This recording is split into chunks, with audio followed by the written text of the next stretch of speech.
یہ جو تاثر ہے جی کہ سیاستدان زیادتی کرتے ہیں، خاص طور پر میاں صاحب کے بارے میں یہ ہے کہ وہ کسی کے ساتھ چلتے نہیں ہیں، کسی کے ساتھ ان کی بنتی نہیں ہے. میں نے کم از کم اپنے اس 4-5 سال کے دور میں یہ نہیں دیکھا ہے کہ پہل ادھر سے ہوئی ہو، بلکہ ہم پیچھے ہی ہٹتے گئے، پسپائی ہوتے چلے گئے. آج جو کچھ ہو رہا ہے، آپ کہتے ہیں جی کہ گند اچھل رہا ہے، چھینٹے پڑ رہے ہیں، ظاہر ہے وہ پڑنے ہیں. جب آپ ایک سیاسی موٹیو کے تحت، آپ دیکھیں نا 63-1 کا جو فیصلہ ہوا ہے، وہاں سے آپ کا یہ سارا سسٹم جو ہے یہ لڑکنا شروع ہو گیا ہے.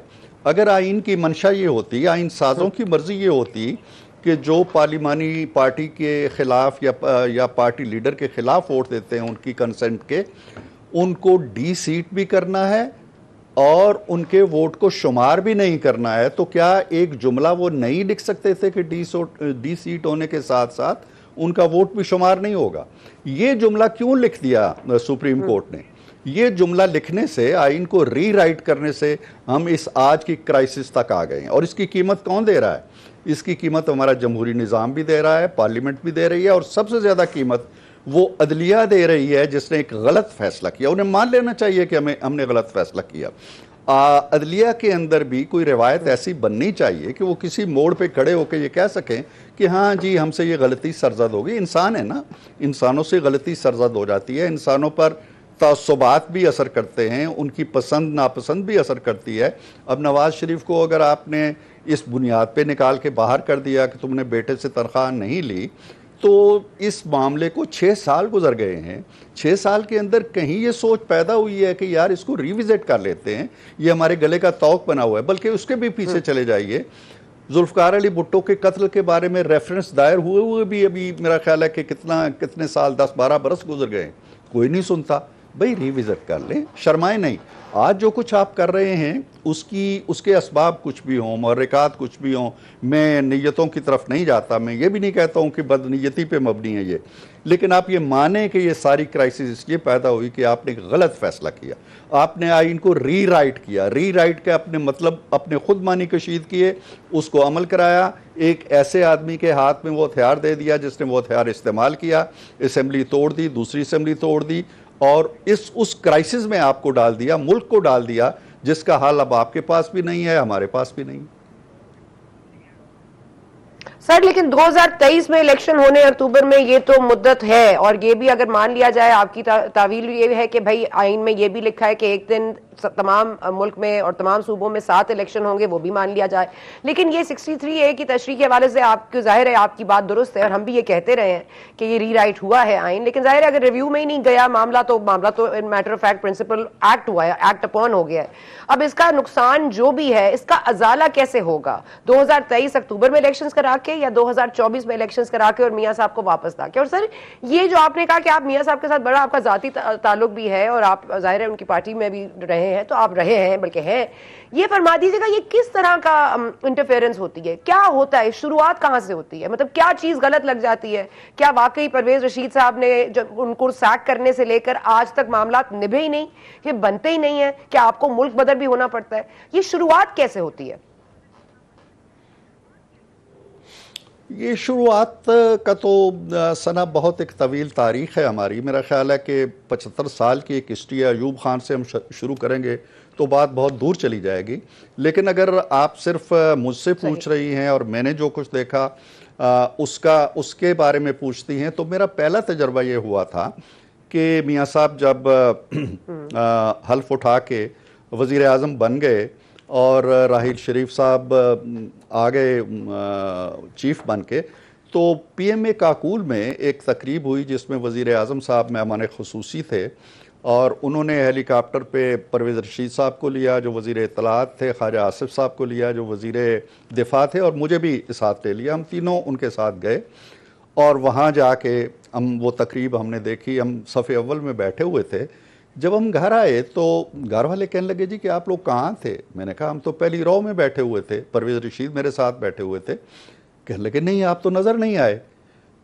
تو میں نے پرویز سے پوچھا اگلے دن، میں نے کہا یار پرویز، کہنے لگا پرویز مجھے بھی یہی شکایت ملی ہے اور میں نے تحقیق کی ہے، اور تحقیق یہ ہوئی ہے کہ جی جو ہماری یہ پی ٹی وی کا سارا کام تھا، پی ٹی وی کی وین تھی وہاں پہ کھڑی ہوئی، اور ایک میجر صاحب تشریف لائے، انہوں نے اس پہ قبضہ کیا اور انہوں نے کہا جی کہ جو شارٹس میں کہوں گا وہی چلیں گے اور دوسرا کچھ نہیں ہوگا، اور ان کا نام اب میں نہیں لے رہا اس پہ، اب وہ ریٹائر بھی ہو چکے ہیں ایک بڑے عہدے پہ ترقی پانے کے بعد. تو انہوں نے کہا جی کہ ان کے شارٹس نہیں دکھانے آپ نے، وہ نہیں دکھائے گئے. پرویز صاحب نے ایک خط لکھا D G I S P R کو کہ جی یہ کیسے ہوا، اس کی تحقیق کریں. کوئی تحقیق نہیں ہوئی. یہ میرا پہلا تجربہ تھا جو چند مہینے بعد ہوا. اب اس میں نواز شریف کی کیا غلطی تھی مجھے نہیں معلوم، اور وہ انہوں نے یہ کیوں کیا میسج دینا چاہتے تھے؟ پرویز رشید اچھا نہیں لگتا تھا یا میں اچھا نہیں لگتا تھا، یا کیوں وہ چاہتے تھے کہ ان کے شارٹس نہ دکھائی دیے؟ یہ اس طرح کی چھوٹی چھوٹی باتوں سے یہ حرکات و سکنات آگے چلتی رہیں. اور پھر ابھی میں آج کل 8-10 قسطیں لکھ چکا ہوں، کل میں نے آخری قسط لکھنی ہے. ڈان لیکس کا جو افسانہ گڑھا گیا، کس طرح اسے پھر پرویز رشید کو فارغ کرو تو فاطمی کو فارغ کرو تو راحت تحسین کے خلاف یہ کام کرو. کچھ بھی نہیں تھا، چاہے کہ ایک پیالی میں طوفان اٹھائے. ہمیں تو آج تک میں تو کہتا ہوں آج بھی اگر انکوائری سیرل المائدہ اپنی نوکری سے گئے نہیں سیرل المائدہ گئے، باقی جرنلسٹوں کے خلاف ہم نے انکوائری دے دی ایک جرنلسٹوں کی باڈی کو. تو کہنے کا مطلب یہ ہے کہ اس میں تھا کیا؟ مجھے تو آج تک یہ نہیں سمجھ آئی کہ وہ خبر آئی کہاں سے تھی، اور کسی نے تحقیق بھی ضروری نہیں سمجھی کہ اصل سورس اس کا کیا تھا. اور اگر چلیں چھپ بھی گئی تو کون سی ایسی قیامت آ گئی؟ میاں صاحب نے ایک اجلاس میں کہا تھا، کل جو کالم اگر آپ پڑھ سکیں تو اس میں دیکھیے گا، وہ تو ایک موقع پہ بڑے برہم ہو گئے تھے اور انہوں نے کہا تھا جی یہ تذلیل ہے اور میں اس تذلیل کو برداشت نہیں کرتا اور ہم اس پہ ایکشن لیں گے، کارروائی کریں گے. 8-10 سینئرز کی کمیٹی انہوں نے بلائی. جب وہ چلے گئے انہوں نے کہا جی کہ نہیں ایسے نہ کریں. مجھے انہوں نے روک لیا، مجھے اندر لے گئے ڈرائنگ روم میں اور کہنے لگے جی کہ مجھ سے یہ برداشت نہیں ہوتا، پریس ریلیز آپ تیار کریں. اور وہ بڑا ہی سخت پریس ریلیز تھا جس میں انہوں نے یہ کہا کہ جی وزیر اعظم نے فیصلہ کر لیا ہے اپنے کولیگ سے ملنے کے بعد کہ وہ ضروری کارروائی کی جائے گی کیونکہ یہ آئین کے خلاف ریجیکٹڈ کا ٹویٹ جو آیا یہ ناقابل برداشت ہے، اور بہت کچھ ڈالا. میں نے ثنا ان سے کہا، میں نے کہا میاں صاحب ایسے نہ کریں، معاملات ہماری گرفت سے نکل جائیں گے. انہوں نے ریجیکٹڈ کا جو ٹویٹ کیا ہے وہ اب واپس نہیں ہو رہا اور ان کے لیے بھی مشکلات ہیں. ہم نے کچھ کر دیا تو یہ سارا نظام تل پٹ ہو جائے. وہ کہنے لگے نہیں بہت ہو گیا صدیقی صاحب، یہ ایک لمبی کہانی ہے، کل کے کالم میں آ جائے گی. اینی ہو میں نے ان کو قائل تو نہیں کیا، وہ غصے میں اٹھ کے چلے گئے، کہنے لگے تسی جو مرضی کرو، تو یہ سارے بزدل ہیں، سارے یہ ہے، میں یہ ذلتیں برداشت نہیں کروں گا. میں نے آ کے اسے پھاڑ دیا. اگلے دن خیر معاہدہ. کہنے کا مطلب یہ ہے کہ مجھے کوئی ایک موقع بھی ایسا نہیں ملا جب میں یہ کہوں کہ جی یہ زیادتی ہماری طرف سے ہو رہی تھی. ہماری طرف سے نہیں ہو رہی تھی. اس کے باوجود میاں صاحب فارغ ہوئے، اور فارغ کس بنیاد پہ ہوئے کہ تم بیٹے سے تنخواہ نہیں لیتے. کوئی ہے، آج ہماری حکومت ہے نا، ہماری حکومت بھی کیا یہ کر سکتی ہے کہ جی یہ جے آئی ٹی جو بنی تھی اس پہ کتنا خرچہ آیا، کن کن ملکوں میں یہ بھاگے پھرے، کہاں کہاں کے ملک کھنگالے، کن کن حکومتوں کے دروازوں پہ دستک دی، کتنے ارب روپے خرچ ہوئے اور کچھ نہیں ملا تو ہمارے پڑوس کے ملک ایک دبئی سے ملا، جو خود بھی آج میرا خیال ہے محسوس کرتے ہیں کہ یہ غلط کارروائی ہوئی ہے کہ جی وہاں ایک کمپنی تھی اور وہ کمپنی بھی ختم ہو چکی تھی پتہ نہیں کب کی. تو کہنے کا مطلب یہ ہے کہ یہ ہماری تاریخ ہے. آج سپریم کورٹ جو کچھ کر رہی ہے اس کو سوچنا چاہیے کہ جو ثاقب نثار صاحب یا جنرل باجوہ صاحب کو جس بھاؤ پڑ رہی ہے یہ مداخلت، ان کو بھی اسی بھاؤ پڑنی ہے. یہ نہ کریں. معاملات پارلیمنٹ جو ہے وہ اداروں کی ماں ہے، عدلیہ اس کی بیٹی ہے، سمجھ لے، ٹھیک ہے، اس کے اختیارات جو بھی ہیں. اب عدلیہ میں 15 جج کیوں بیٹھے ہوئے ہیں؟ اس لیے کہ پارلیمنٹ نے ایسا چاہا. عدلیہ میں ان کی تنخواہیں، ان کے مراعات، ان کی شرائط ملازمت، ان کی ریٹائرمنٹ، یہ کون طے کر رہا ہے؟ یہ پارلیمنٹ طے کر رہی ہے. پارلیمنٹ کل قانون بنا دیتی ہے جی کہ یہ 17 نہیں 20 ہونے چاہیے، اور آپ نے اب پارلیمنٹ کے جو 342 اور 442 ارکان پہ ہوتی ہے سنا، وہ 442 ارکان ایک قانون بناتے ہیں، ایک کمیٹی میں ڈسکس ہوتا ہے، دوسری کمیٹی میں ڈسکس ہوتا ہے. اور میں نے خود دیکھا ہے، میں خود ایک کمیٹی کا سربراہ ہوں، کہ کتنی مین میخ نکلتی ہے. ایکسپرٹس آتے ہیں، لا کے لوگ آتے ہیں، اس کے بعد قانون بنتا ہے. تراش خراش کے بعد آپ 2 یا 3 بیٹھتے ہیں اور کہتے ہیں جی کہ اس کو اڑا دو، اس کو معطل کر دو. تو کچھ چیزیں آپ کے استحقاق کے اندر شامل ہیں. آپ کو شاید 187 یا کوئی کلاز آپ کو یہ استحقاق دیتی ہے، لیکن یہ استحقاق اتنا بلینکٹ نہیں ہوتا ہے کہ آپ ایک بلڈوزر کی طرح اسے استعمال کریں اور جو راستے میں آئے تلپٹ کرتے چلے جائیں.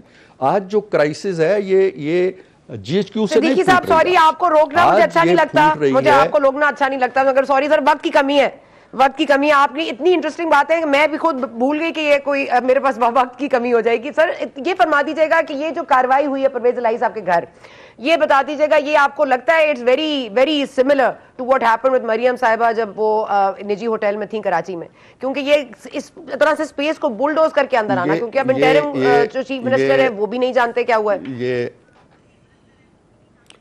یہ کاروائی بالکل افسوسناک ہے. میں اس طرح کی چیزوں کو بالکل انڈورس نہیں کرتا. یہ جو ٹینکس ہوتے ہیں ہمارے یا یہ جو بختر بند گاڑیاں ہوتی ہیں یہ لوگوں کے گھروں کے دروازے توڑنے کے لیے نہیں ہوتی ہیں. لیکن آپ نے مریم صاحبہ کا نام لیا اور بہت سے نام ہیں. میں تو بیٹھا ہوا ہوں, میرے گھر میں یہی ہوا ہے. میرے گھر میں 2019 کے اندر میں کہہ رہی ہوں کہ ایک ہی کردار ہے, ایک ہی کردار ہے, کیونکہ انٹرم حکومت تو نہیں ہے, کردار ایک ہی ہے نا سر, کردار ایک ہی ہے. میں دیکھیں کردار ایک نہیں ہے, زمین آسمان کا فرق ہے. وہاں ایک عبوری نگران حکومت ہے, وہ ذمہ داری اس کی لینی چاہیے اس کو. ہمارے دور کے اندر سنا میں آپ سے کہوں نا کہ سیاسی قیدی گنواؤ مجھے کتنے ہیں, شاید آپ کو ایک اکا دکا تلاش کرنے میں بھی دقت آئے. ہمارے دور میں تو جیل بھرے پڑے تھے سیاسی قیدیوں سے. کون ہے نامور آدمی جو جیل میں نہیں تھا؟ کوئی چرچ کے نشے میں ہے, کوئی کراداری کے قانون میں ہے, اچھا سر الیکشن ستمبر میں کرانے پر اگر اکتفا ہو جاتا ہے, جو کہ نہیں ہوگا, عمران خان صاحب کہہ رہے ہیں کہ کلیئر ہے وہ کہ 14 مئی کے فیصلے پر وہ بیٹھے ہیں. اگر مذاکرات ان کی منشا حسب منشا ہوتے ہیں تو ویل اینڈ گڈ, نہیں ہوتے ہیں تو وہ سپریم کورٹ کا فیصلہ جوں کہ توں جو ہے فالو کیا جائے گا, بلکہ خیبر پختونخوا کے لیے بھی کورٹ سے رجوع کیا جائے گا. سر آپ سپٹمبر سے نیچے آنے کو تیار نہیں ہے یا اکتوبر پہ چاہتے ہیں, کیسے معاملہ ہوگا؟ مذاکرات ہے.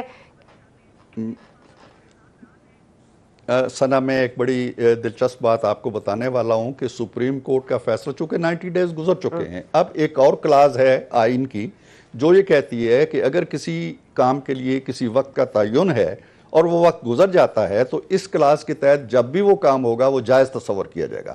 اب وہ کلاز ان ایکشن آ گئی ہے, 90 والی ختم ہو چکی ہے. نمبر 1. نمبر 2, اگر 13 اگست جو کہ لاسٹ ڈیٹ ہے اسمبلیوں کی, اگر 13 اگست تک اسمبلیاں چلتی ہیں تو الیکشن اکتوبر میں ہوں گے.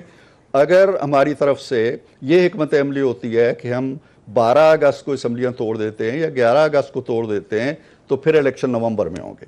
پہلی صورت میں 60 ڈیز ہیں اور اسمبلی توڑ دی جائے تو 90 ڈیز ہیں, تو یہ اکتوبر میں ہوں گے یا نومبر میں ہوں گے. Okay perfect. اور سر اکتوبر نومبر میں ہوتے ہیں تو آپ کو پتہ ہے ایک اور اصطلاح بھی ہو رہی ہے کہ وہ کوئی اس طرح کی اگریمنٹ چل رہی ہے کہ 3 سال کے لیے اپنی مزید جو چیف جسٹس ہیں پاکستان کے وہ اپنی مدت ملازمت میں بڑھانا چاہتے ہیں یا توسیع کروانا چاہتے ہیں, اور یہ اس میں پی ٹی آئی شامل ہے. اس کو آپ بائی کرتے ہیں اس کنسپریسی کو؟ نہیں, میں نہیں سمجھتا ہوں. اب اس طرح کی باتوں کا وقت گزر چکا ہے اور اب اتنی طاقت اور استطاعت نہیں رہی ہے سپریم کورٹ کے جج صاحبان کے اعصاب کے اندر بھی کہ وہ آئین سے ہٹ کے کوئی اس طرح کی مہم جوئی کریں گے. I don't think so. سر میاں صاحب کی واپسی کے حوالے سے کوئی ڈیٹ دے سکتے ہیں؟ نہیں. اوکے ٹھیک ہے perfect. Thank you Irfan Siddiqui صاحب, it's been a pleasure, thank you so much. لیکن وقفہ لینے جا رہے ہیں, وقفے کے بعد صاحب سے بات کریں گے. اور یہ جو ایک خط لکھا ہے اور یہ جو اسٹرینتھ ہے 17 ممبرز کی, وہ جو 2 جج صاحبان کا نام سامنے آیا ہے, کیا اس پر کوئی پیش رفت ہوگی نہیں ہوگی, بات کرتے ہیں اس وقفے کے بعد.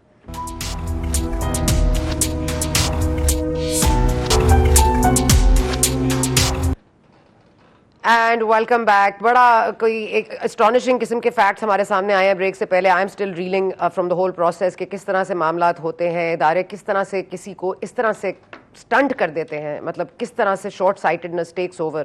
لیکن ساتھ ساتھ ظاہر ہے کیونکہ اب ایک اصطلاح شروع ہو گئی ہے جوڈیشل اسٹیبلشمنٹ کے حوالے سے, اور ظاہر ہے کیونکہ سپریم کورٹ میں ایک ڈویژن واضح طور پر نظر آ رہی ہے, تو یہ بڑا امپورٹنٹ ہے کہ جو 2 ممبرز کی بات کی ہے جسٹس قاضی فائز نے جو خط لکھا ہے اس میں جن 2 چیف جسٹس کا نام ہے اس پر جو انہوں نے نام فلوٹ کیے ہیں وہ کرنا کتنے ضروری ہیں, اور اس وقت فل اسٹرینتھ سپریم کورٹ کی کتنی ضروری ہے اگر تو اس طرح کے معاملات کو کاؤنٹر کرنا ہے, تو اس کی اہمیت بہت بڑھ جاتی ہے. اس پر ہم مزید بات کریں گے. ہمارے ساتھ موجود ہیں سابق اٹارنی جنرل ہیں اشتر اوصاف صاحب. تھینک یو سو مچ اوصاف صاحب, آپ کو زحمت دی, معذرت. فرما دیجیے گا سر, یہ جو خط لکھا ہے, اب یہ 9 ممبر جو بینچ ہے, ظاہر ہے بینچ تو نہیں, سپریم جوڈیشل کاؤنسل جو ہے, اس میں پاکستان بار کاؤنسل بھی ریپرزینٹ ہوتی ہے, منصور عوان جو اٹارنی جنرل ہیں اس وقت ایگزسٹنگ, وہ بھی ریپرزینٹ ہوتے ہیں, پھر ایک سابق جج بھی ہیں, پھر سردار طارق مسعود بھی ہیں, جسٹس قاضی فائز عیسیٰ خود ہیں, اور چیئرمین بندیال صاحب ہیں. اور یہ جو 2 نام سامنے آئے ہیں سر, ایک تو چیف جسٹس سندھ ہیں احمد علی شیخ صاحب, اور دوسرے chief justice Peshawar high court کے مسرت ہلالی صاحب.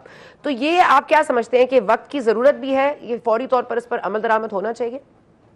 جی 100% وقت کی ضرورت ہے.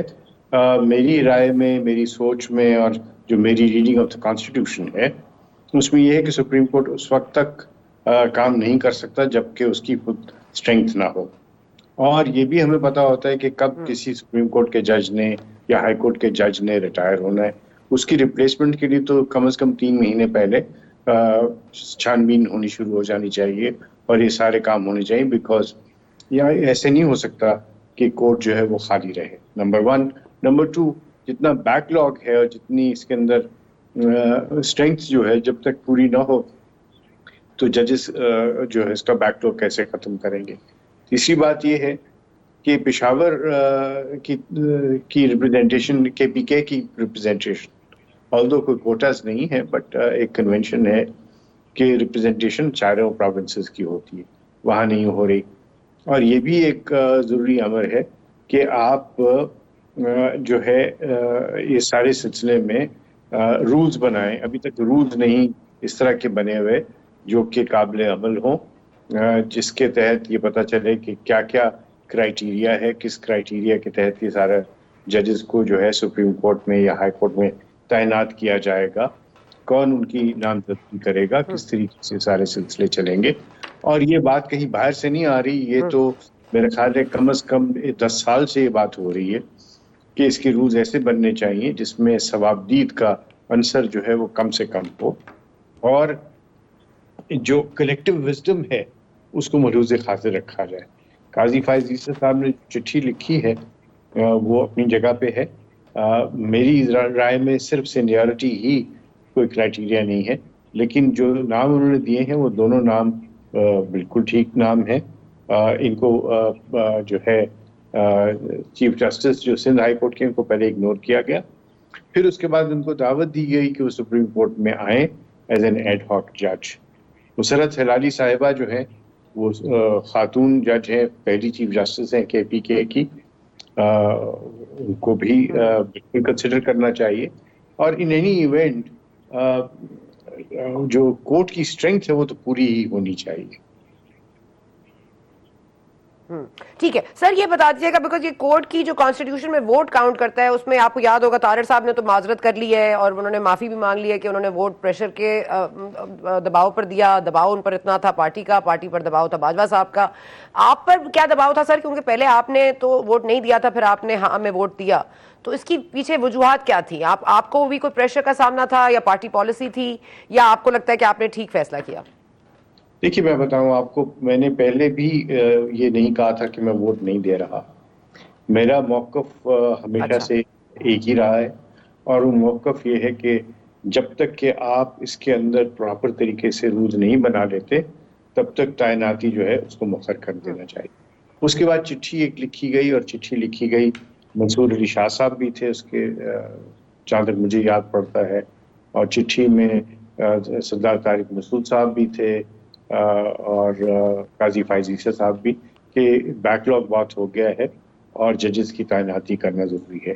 اس چٹھی کے مد نظر میں نے کہا کہ میں بالکل ٹھیک ہے, ضرور انعقاد کریں آپ میٹنگ کا, اور اس کے اندر صرف سینیورٹی پرنسپل کو نہ دیکھیں, کیونکہ سینیورٹی کا کوئی پرنسپل ایز سچ اسٹیبلش نہیں. جہاں تک مجھے یاد پڑتا ہے 30-40 ججز ایسے ہیں جو کہ سینیورٹی پرنسپل جو کہ سینئر موسٹ نہیں تھے, پھر بھی وہ سپریم کورٹ میں آئے. آصف سعید کھوسہ صاحب ان میں ہیں, امین الدین صاحب ہیں, بہت سارے ججز ایسے تھے جو سینئر نہیں تھے, اور اس کے باوجود ان کو سپریم کورٹ میں تعینات کیا گیا. میرا موقف ابھی بھی یہی ہے کہ آپ دیکھیں کہ جو سینئر موسٹ ہیں, اگر وہ تعیناتی جو ہے ان کی نہیں مناسب, تو اس وقت اس کے بعد ان کو دوسرے کو کنسیڈر کریں, تیسرے کو کریں, and this is how you should go down the line. لیکن یہ ضرور میں سمجھتا ہوں کہ کسی کو آپ ریجیکٹ نہیں کر سکتے. ریجیکشن کا کوئی لفظ نہیں ہے وہاں پہ, صرف یہ ہے کہ آپ فار دا ٹائم بینگ ججز کو, جو جونیئر ججز ہیں ان کو آگے لے آئیے. اس کے بعد دیکھیے سارا سلسلہ کیا ہے. لیکن کیا ہی مناسب بات ہو کہ پورے رولز بن جائیں, رولز کے اندر یہ چیز واضح ہونی چاہیے کہ کیا کیا کرائیٹیریا ہو سکتا ہے, اور وہ کرائیٹیریا جو ہے سیر حاصل گفتگو کے بعد کیا جا سکتا ہے. میرے پاس آئیڈیاز ہیں اور لوگوں کے پاس. لیکن سر ثوابدید والا معاملہ جو ہے یہی تو زیر غور ہے, جس پر کل بیٹھک ہوگی, سپریم کورٹ کے چیف جسٹس اس کو ہیڈ کریں گے اس بینچ کو. یہ معاملہ پھر آئے گا ساتھ میں کہ یہ لا کیوں بنا رہے ہیں, یہ ایکٹ کیوں بن گیا ہے, یہ ایکٹ بننے سے پہلے ہم کارروائی کر دیں. تو ثوابدید تو یہاں پہ جس کی ہے یا اختیار میں ہے وہی فیصلے کرے گا. تو یہ رولز کیسے بنیں گے سر؟ جی, رولز بننے کے لیے ایک پرابلم یہی ہے کہ ایک رولز کمیٹی جو ہے اس کی پہلے سینئر پیونی جج ہی اس کمیٹی کو ہیڈ کرتے تھے, اور یہ رولز بننے چاہیے. میں سمجھتا ہوں کہ جو ممبرز ہیں وہ بھی اپنی اپنی تجاویز دے سکتے ہیں, وہ سب مل کے رولز بنا کے اس کے سامنے اجلاس کے اوپر رکھیں اور یہ بنائے جا سکتے ہیں. ثوابدید کا جہاں تک بات ہے, یاد رکھیے جہاں پہ بھی اس طرح کی ثوابدید آ جائے گی وہاں پہ انگلیاں پھر اٹھتی ہیں. وہاں پہ جو پھر مجھے بتائیے پھر مقصد کیا ہے اس کمیشن کو بنانے کا, پھر پارلیمنٹری کمیشن کو بنانے کا کیا مقصد ہے اگر آپ نے صرف ثوابدید پہ ہی چلنا ہے. اس کا ایک سٹرکچر ہونا چاہیے, اس سٹرکچر میں سب کو پتا ہونا چاہیے کہ کیا کرائیٹیریا ہے, کس طریقے, کون سی کسوٹی ہے, اس کسوٹی پہ چلیں گے, کیسے چلیں گے, اور کیسے آپ نے ان کی تعیناتی کے لیے کون کون لوگ جو ہیں ان کی تعیناتی کے لیے سفارش کر سکتے ہیں. سب کا ووٹ تو ایک ہے, وہاں کسی کے پاس کاسٹنگ ووٹ تو ہے نہیں. تو یہ لا منسٹر بھی وہاں پہ بیٹھتے ہیں, وہاں پہ اٹارنی جنرل بھی بیٹھتے ہیں, وہاں پہ بار کاؤنسل کے ممبر بھی بیٹھتے ہیں, وہاں پہ ایک ریٹائرڈ جج جو ہے سپریم کورٹ کو وہ بھی بیٹھتے ہیں, 2 سینئر ججز بھی وہاں بیٹھتے ہیں. سر جلال صاحب, یہ ساری چیزیں جو ہیں اس کا تقاضا یہی ہے کہ آپ کلیکٹیو وزڈم سے چلیں, اور کلیکٹیو وزڈم کے لیے بھی اگر گائیڈنگ پرنسپلز ہوں گے تو کیوں نہیں. اگر کورٹ جو ہے یا لا کا تقاضا یہ ہے کہ ڈسکریشن جو ہے اسٹرکچرڈ ہونی چاہیے, تو کیا وہ سپریم کورٹ کی اسٹرکچرڈ نہیں ہونی چاہیے؟ بالکل ہونی چاہیے, اس میں تو کوئی سر حرج یہ نہیں. سٹرکچرنگ کا وقت مقرر نہیں ہے نا, وقت مقرر بھی وہ وقت مقرر کریں گے. چلے میں سر جلدی سے آپ کے پاس ایک سوال میرے پاس ہے سر, وہ جو چیف جسٹس احمد علی شیخ صاحب کے حوالے سے جو سندھ میں ہیں چیف جسٹس اس وقت, تو سر وہاں پر یہ بھی سنا جاتا ہے کہ جو نمبر 2 نمبر 3 پوزیشنز پر کام کر رہے ہیں, جن کو ایلیویٹ ہو کر چیف جسٹس بننا ہے یا ہائی کورٹ میں بھی جانا ہے, سر ان کے لیے بھی رکاوٹ یہی شخصیت بنتے ہیں جن کو ایلیویٹ کر کے سپریم کورٹ نہیں لایا جاتا, کیونکہ نہ وہ ریٹائر ہوتے ہیں, نہ وہ کسی اور کو ایلیویٹ کرتے ہیں, نہ اپنی پوزیشن چھوڑتے ہیں. تو یہ معاملہ مطلب بہت زیادہ بگاڑ کا اس میں نظر آ رہا ہے کہ سارا بیک لاگ تو اسی طرح بڑھے گا, اسی طرح سے ثوابدید بار بار کوشچن ہوگا. آپ نہیں سمجھتے کہ اس وقت جو 6 ممبرز ایٹ لیسٹ کا ووٹ ہونا چاہیے اس کو منظور کرنے کے لیے کہ ان 2 جج صاحبان کا جو ہے وہ سپریم کورٹ میں ایلیویشن ہو, تو یہ کر پائیں گے؟ ایک پہلو جو ہے اس کی طرف میں توجہ پہلے آپ کی دلوا دوں. وہ پہلو یہ ہے کہ جب ہائی کورٹ میں آپ کسی جج کے متعلق یا چیف جسٹس کے متعلق یہ کہیں کہ یہ اس قابل نہیں ہے کہ وہ سپریم کورٹ میں آئے, تو ان کی اس کورٹ کے اندر کیا حیثیت رہ جاتی ہے, ان کی اپنی فیملی میں کیا ان کے متعلق باتیں نہیں ہوں گی, کیا ان کے سامنے جو سائل آتے ہیں وہ کیا کمفرٹیبل فیل کریں گے, وہ خود کس ذہنی کیفیت سے گزرتے ہوں گے. یہ سب چیزیں, یہ ایک ایسا پہلو ہے جس کے اوپر شاید کسی نے توجہ نہیں دی, اور یہ بھی ایک توجہ طلب چیز ہے. اس کا جو ہیومن ایلیمنٹ ہے یہ بہت زیادہ امپورٹنٹ ہے. ان چیزوں کا بہت اثر ہوتا ہے کیسوں کے فیصلوں پہ. جو آپ نے بات کی بالکل ایسا ہی ہے کہ جو تربیت حاصل کرتے ہیں ججز چیف جسٹس بن کے, وہ یونیک ہوتی ہے ہائی کورٹ کے اندر. وہ یونیک اس لیے ہوتی ہے بیکاز ان کو بہت سارا ایکسپوجر ملتا ہے ایڈمنسٹریٹو کاموں کا اور بہت ساری چیزوں کو دیکھنے کا. جب وہ سپریم کورٹ میں آتے ہیں تو پھر وہ اپنی ویلتھ آف ایکسپیرینس کو ساتھ لے کے آتے ہیں. یہ سب چیزیں جو ہے یہ سینیورٹی کے پرنسپل کی کی طرف لے کے جاتی ہے ہمیں. لیکن سینیورٹی واحد پرنسپل نہیں ہے.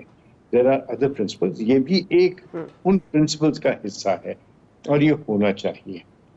اس کے لیے بہت ضروری ہے کہ سر یہاں تک معاملات آگے ہیں. Sir sorry I am cutting you of. Sir judicial establishment کا لفظ اب استعمال ہو رہا ہے, یہ اصطلاح اب آ گئی ہے, یہ بہت عدلیہ پہ ڈائریکٹ اٹیک ہو رہا ہے. کیا عدلیہ ذمہ دار ہے اس کی؟ کیا آپ سمجھتے ہیں کہ ان کو مورد الزام ٹھہرانا چاہیے؟ جی ہاں, بالکل. اس میں مجھے کوئی شک نہیں اس بات میں کہ تالی جو ہے وہ دونوں ہاتھ سے بجتی ہے, اور یہ سارے یہ تالیاں جو بج رہی ہیں یہ افسوسناک بات ہے. یہ ایک بہت ہی میں اس شعبے سے منسلک ہوں 42 ایئرس سے. مجھے دکھ ہو رہا ہے یہ کہتے ہوئے کہ یہ جو دشنام ترازی کی جا رہی ہے اس میں ہم سب حصے دار ہیں. ہماری سب کی غلطیاں ہیں اور ہمیں یہ غلطیاں ریپیٹ نہیں کرنی چاہیے. وقت آ گیا ہے کہ ہم انٹروسپیکشن سے کام لیں, اپنے گریبان میں جھانکیں اور بہتری کی طرف لے کے چلیں معاملات کو. ہم سب نے ایک اسی منصب پہ نہیں بیٹھے رہنا. سب کرسیاں جو ہیں وہ خالی ہو جاتی ہیں. Time for introspection. ٹھیک ہے, اوکے. اور صاحب بہت شکریہ آپ نے جوائن کیا, اور آپ نے سنا کہ ایک ایموشنل پہلو بھی ہے. ججز کے جو ہوتے ان کی اپنی ایک ایموشنل جو ویلیوز ہوتی ہیں وہ کیسے متاثر ہوتی ہیں, اس پر بھی بات کریں گے وقفے کے بعد.